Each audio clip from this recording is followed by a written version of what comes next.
Palmeiras milionário. Com o novo patrocínio confirmado hoje, os números na mesa mudaram e isso altera também o teto salarial e as contratações de 2026. No vídeo de hoje eu vou te mostrar tudo: números, valores reais e quem pode chegar em 2026 para fortalecer ainda mais o Verdão. É isso aí, família Palmeiras 90 a mais. O Palmeiras se transformou não só num clube de futebol, mas com o passar do tempo é uma marca sólida que transparece muita responsabilidade financeira e principalmente confiança nos investidores. Toda essa solidez fez com que o Palmeiras conseguisse construir muita tranquilidade financeira para as próximas temporadas, diferente do que aconteceu na era Parmalat, onde o patrocinador Master mandava e desmandava no clube, porque o Palmeiras dependia disso. E quando eles decidiram sair, o Palmeiras simplesmente se desfez, né? Pois é, essa é uma nova era que a gente está vivendo, que eu gosto sim de chamar de era de ouro do Palmeiras, porque não só temos uma mina de ouro, e eu vou te explicar o que é essa poupança, essa mina de ouro do Palmeiras, como também temos o fechamento de grandes patrocinadores. O Palmeiras anunciou hoje a chegada da CIMED, um grupo que está muito famoso, um grupo farmacêutico, né?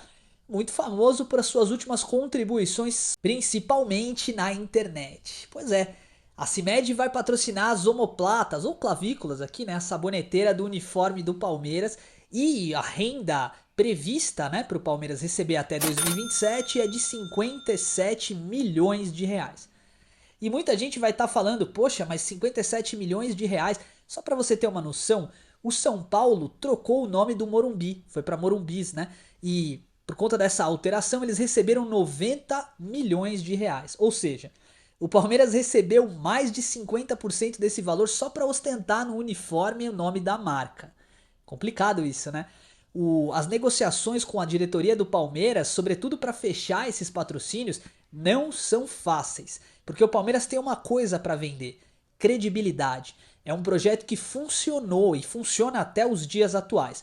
Para você ter uma noção, hoje a Sporting Bet, que é a patrocinadora master do Palmeiras, participa com a contribuição de até 170 milhões de reais por ano, 100 milhões fixos e 70 que variam de metas, tá?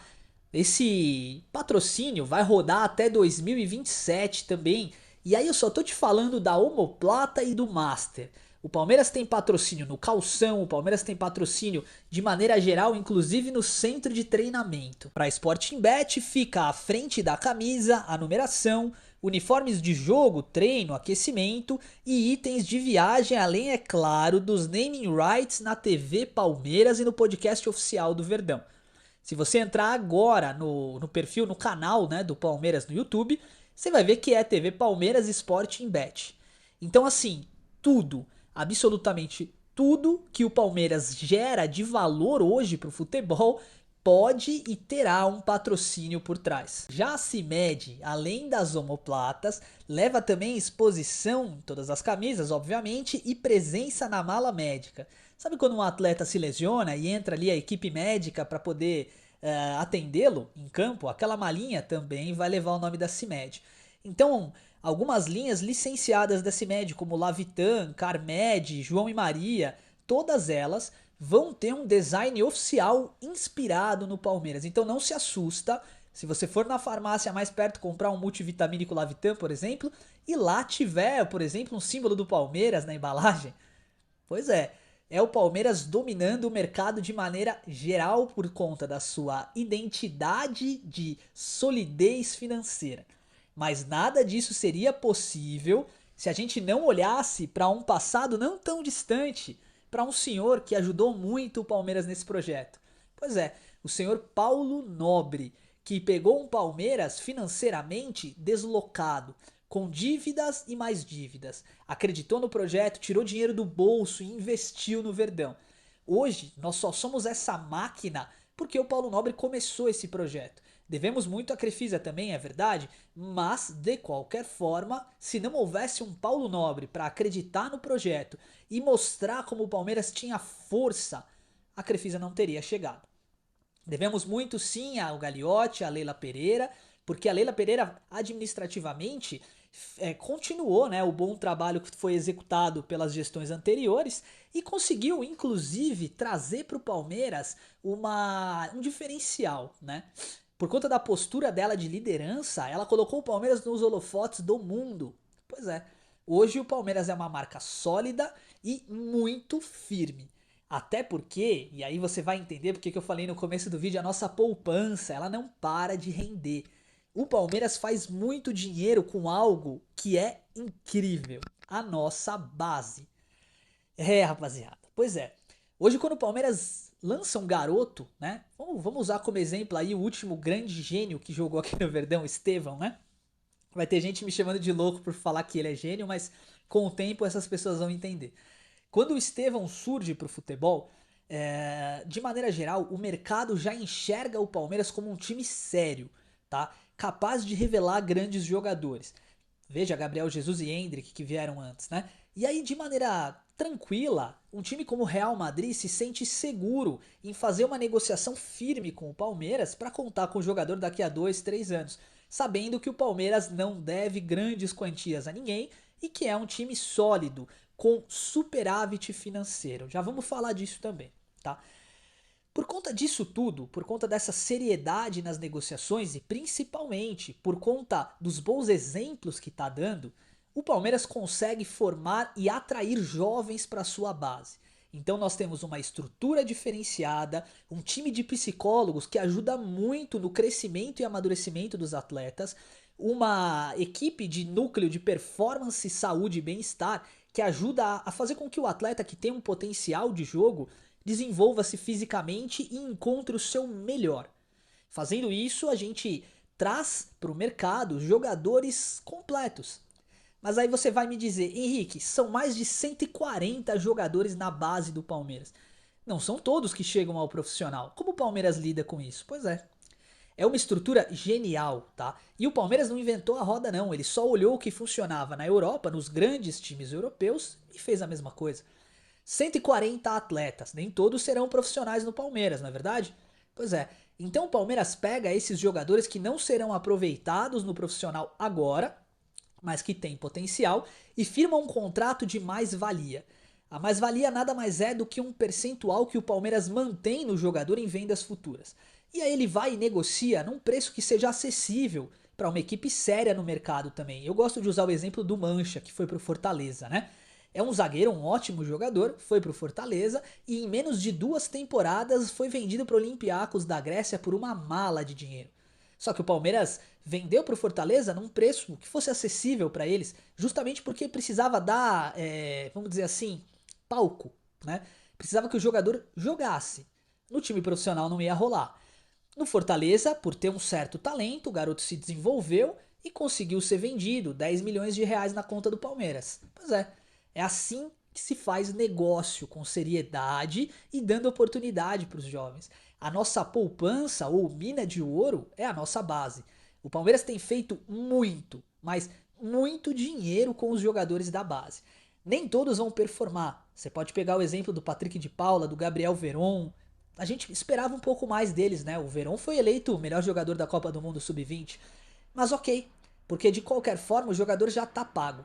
Quando ele é negociado por 20, 30 milhões de reais, você acha que o Palmeiras gastou quanto para manter ele na base, né? E eu tô falando de 142. Alguns serão aproveitados, mas de qualquer forma o Verdão vai encher o bolso de dinheiro. E o mais importante, não adianta nada encher o bolso de dinheiro se você não reinvestir no profissional, não reinvestir em alocações melhores, né, em estruturas melhores, em performance, e isso o Palmeiras está fazendo. Tá? Não tá roubando esse dinheiro não tá sumindo, como de tantos outros rivais, aí não vou nem falar nome que é para não me comprometer depois, mas que tem contas, vamos dizer assim, complicadas, né? No ano passado, em 2024, houve um superávit no Palmeiras na casa de 150 milhões de reais, o ano inteiro, tá? Quando a gente pega o balanço de janeiro a dezembro. Isso, gente, é absurdo. É como se eu te falasse assim, ó. Eu tenho uma perspectiva de gasto de X milhões por ano. E aí eu tô falando pra você assim, além de reduzir o gasto, eu ainda consegui ganhar mais dinheiro do que eu previa. Ou seja, eu tô em superávit, eu tenho mais dinheiro do que eu esperava ter. Pois é, no ano de 2025 as coisas não são diferentes. Em fevereiro, nos 2 primeiros meses ali, Palmeiras já tinha atingido o superávit na casa de 140 milhões, ou seja, para esse ano, até o final do ano, é claro, houveram contratações e etc. Então, deve ficar mais ou menos nessa casa de novo. E é isso que nos permite produzir novos talentos. O Palmeiras vendeu recentemente a Amanda Gutierrez, eu não sei se você sabe, mas ela foi indicada para a Bola de Ouro no futebol feminino, a maior venda da história do futebol feminino no Brasil. E com o dinheiro dela, que foi assim, algo até pequeno, o Palmeiras conseguiu sim montar um centro, ou melhor, vai montar um centro de desenvolvimento e estrutura para as nossas palestrinas em Vinhedo.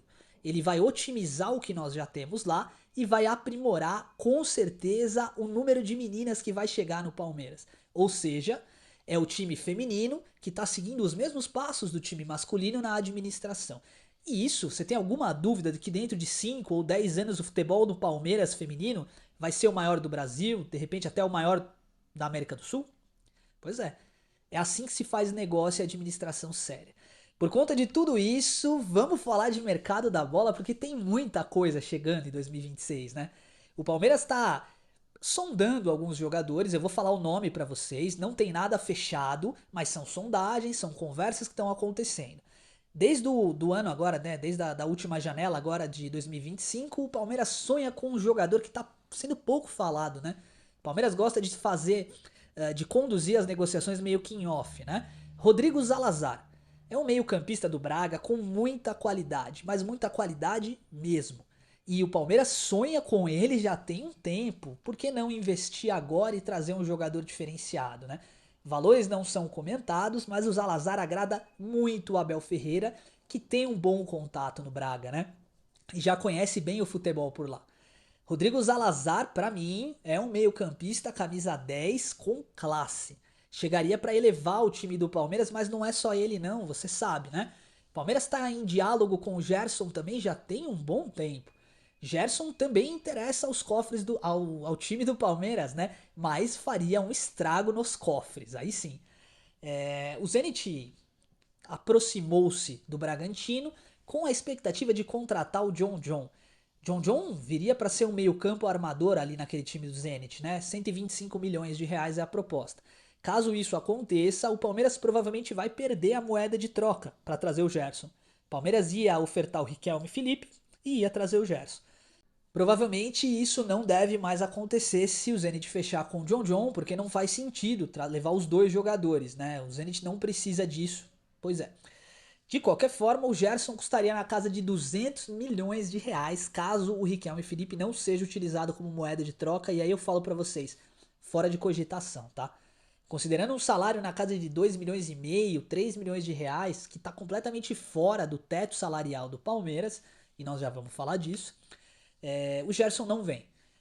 Agora, se o Zenit conseguir incluir o Riquelme Felipe como parcela, aí pode acontecer, tá? Muita gente falando, inclusive eu noticiei aqui, que o empréstimo também é uma possibilidade. Quanto a Gabriel Jesus, eu já te reforço de cara. Gabriel Jesus, para essa temporada, não será jogador do Palmeiras. Ele ainda quer rumar na Europa um novo caminho aí, buscando de repente uma Champions League. Título que ele ainda não tem, tá?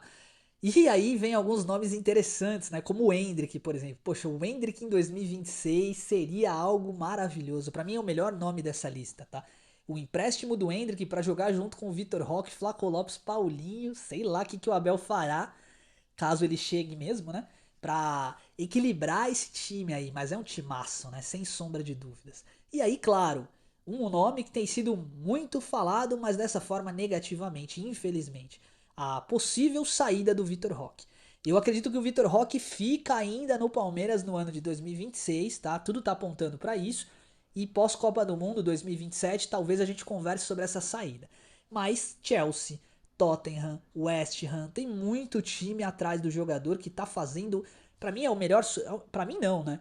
Pro Centro Suíço de Observação de Futebol, Vitor Roque é o melhor atleta sub-21 da América do Sul. É um craque. Não temos o que falar, também temos que observar essa saída. Riquelme Felipe e Benedetti, duas crias da academia, provavelmente sairão do Palmeiras. De qualquer forma, o Benedetti tem uma sondagem do Arsenal ali, né? que acredita que ele vai ser um bom zagueiro no futuro e quer apostar suas fichas nisso. Se eu sou o Palmeiras, eu vendo, sem sombra de dúvida. Além disso, Giai e Facundo Torres também têm sondagens. O Facundo Torres foi sondado pelo River Plate e o Giai por diversos times, né? Até o Milan chegou a sondá-lo. O Giai eu venderia sem sombra de dúvidas, acho que na casa de 90 milhões de reais, né? A proposta, não tem nem que pensar. Mas o Facundo Torres eu acho que ainda tem um espaço no Palmeiras, né? Ele merece uma oportunidade, assim como o Flaco Lopes. Flaco Lopes que também vai receber proposta após Copa do Mundo e aí a gente vai ver como é que essas coisas vão ficar. Com relação ao teto salarial do Palmeiras, algo em torno de 2 milhões, 2 milhões e meio no máximo, considerando salário e premiações. É o limite do que o Palmeiras vai pagar para grandes jogadores, caso venham. Não acho que é uma má administração pagar um salário desse para um jogador que chegue para resolver. Agora, entre trazer um Gerson por 200 milhões, eu sou muito mais dar 30 milhões para o Real Madrid e pegar o Endrick por empréstimo por 1 ano e meio, 2 anos. Muito mais, entendeu? E é por empréstimo, então o Real Madrid topa, com certeza. Então é isso, rapaziada. Esse é o futuro alviverde que nos agrada e nos empolga. Eu agradeço a você por cada visualização, por cada curtida e comentário, porque é graças a você que o canal tá indo tão bem. Estamos prestes a chegar na meta de 1 milhão de visualizações, gente, com 4 meses de canal.